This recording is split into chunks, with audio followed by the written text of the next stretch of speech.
Hello friends, जय जगन्नाथ। आज हूँ पवित्र रथयात्रा। आपण मानक पवित्र रथयात्रा हार्दिक हार्दिक अभिनंदन। आज मु सकाळु उठिक नित्यकर्म सारिकी जलखिया कौन करी भाविली। मु गतकाली चकुली पिठा करी तो बिरी अधिक हो जाता जो अल्प जोटा कि बिरी मुझे रखी से बिरी बरा कर समस्त अंटी न था से मुझे कंचा मुग को रगड़ी रखी तो सो ताको मु बतुरे देली भल से धोई देकी से मो पियाज रसुण अदा कंचा लंका जीरा पकई बाटीदेली काढ़ी बटार बिरी थे मु गोलैदेली।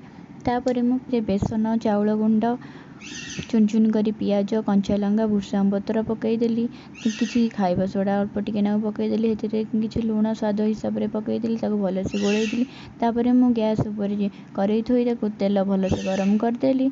सो तापर मु से गोला को पकईकी छोट छोट की छाणीदेली। तापर मु टमाटो सॉस लगेकी परिवार समस्त खाइबापी देदेली। समस्ते खाइकी भल प्रशंसा कले एवं बहुत खुशी हेले मध्य।